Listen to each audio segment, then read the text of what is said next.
to those of you that, anyone that has got the inmate Christmas card list, we still have some on the back table if anyone would like to send a Christmas card.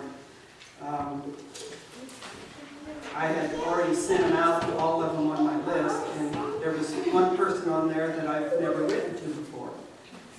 And he actually sent me a letter. And I'll just read you, it's just a short letter.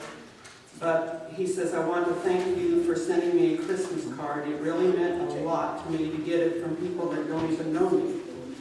I don't even get them from people that do know me. Ain't that something?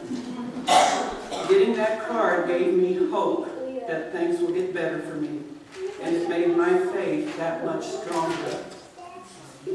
And I just want to say that showing God's love for these people can make a big difference in their lives.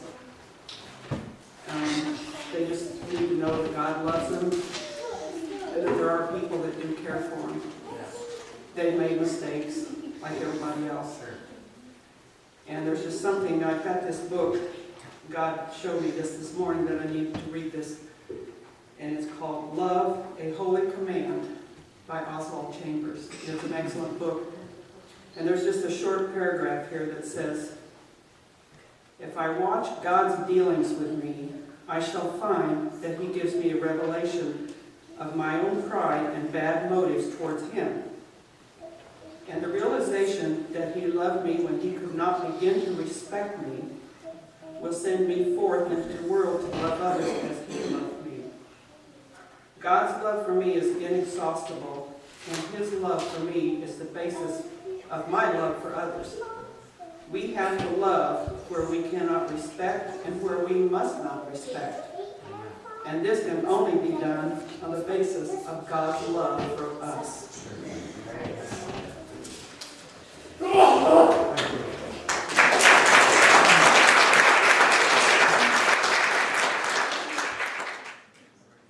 morning. Good morning. Well, we're going to start with a congregational hymn, and we've got somebody extra up here today. We love to have Andrew come and sing with us every year. And for those of you who don't know, Anna, of course, is the one, Anna Klatt, sings with us with our group with By Grace. And Andrew is her brother, and we are privileged to have them both here today, along with a few other friends and groupies. So we're going to start.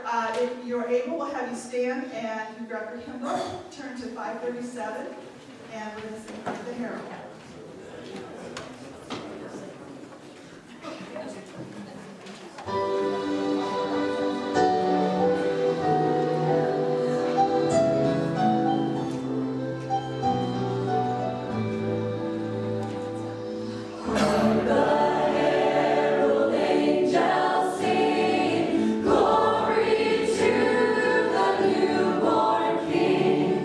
Peace on earth and mercy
You may be seated. Thank you, Andrew. We'll have him back in a little bit.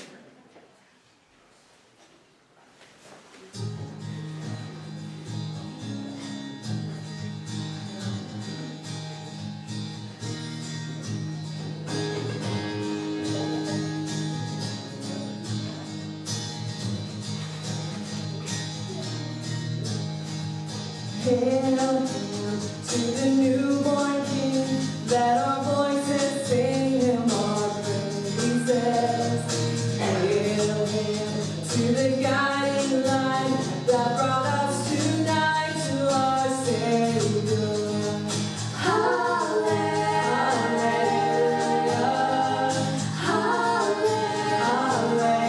hallelujah, hallelujah.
Hello everyone. Good morning.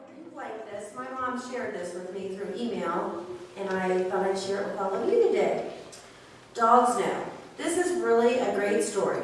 Anyone who has pets will really like this. You'll like it even if you don't, and you may decide you need one after this. Mary and her husband, Jim, had a dog named Lucky. Lucky was a real character. Whenever Mary and Jim had company come for a weekend, they would warn their friends to not leave their luggage open because Lucky would help himself to whatever struck his fancy. Inevitably, someone would forget and something would come up missing. Mary or Jim would go to Lucky's toy box in the basement, and there the treasures would be. Amid all of Lucky's other favorite toys, Lucky always stashed his finds in his toy box, and he was very particular that his toys stay in the box. It happened that Mary found out she had breast cancer. Something told her she was going to die of this disease. In fact, she was just sure it was fatal. She scheduled the double mastectomy, fear riding her shoulders. The night before she was to go to the hospital, she cuddled with Lucky. A thought struck her. What would happen to Lucky? Although the 3-year-old dog liked Jim, He was Mary's dog through and through. If I die, Lucky will be abandoned, Mary thought. He won't understand that I didn't want to leave him. The thought made her sadder than thinking of her own death. The double mastectomy was harder on Mary than her doctors had anticipated, and Mary was hospitalized for over 2 weeks. Don't worry, this one get better. Jim took Lucky for his evening walk faithfully, but the little dog just drooped, whining and miserable. Finally, the day came for Mary to leave the hospital. When she arrived home, Mary was so exhausted she couldn't even make it up to the steps to her bedroom. Jim made his wife comfortable on the couch and left her to nap. Lucky stood watching Mary, but he didn't come to her when she called. It made Mary sad, but sleep soon overcame her and she dozed. When Mary woke for a second, she couldn't understand what was wrong. She couldn't move her head, and her body felt heavy and hot. But panic soon gave way to laughter when Mary realized the problem. She was covered, literally blanketed, with every treasure Lucky owned. While she had slept, the dog had made trip after trip to the basement, bringing his beloved mistress all his favorite things in life. He had covered her with his love. Mary forgot about dying. Instead, she and Lucky began living again, walking further and further together every day. It's been 12 years now, and Mary is still cancer-free. Lucky, he still steals treasures and stashes them in the toy box, but Mary remains his greatest treasure. Remember, everyone, live every day to the fullest. Each minute is a blessing from God.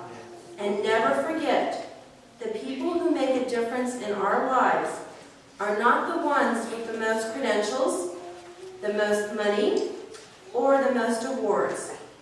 They are the ones that care for us. Live simply, love seriously, care deeply, speak kindly, leave the rest to God. And a small request. Even if this, all you are asked to do is to keep this circulating, and if anybody wants copies, I can give them. Even if it is the only one to one more person in memory of anyone you know that has been struck down by cancer or is still fighting their battle. Thank you.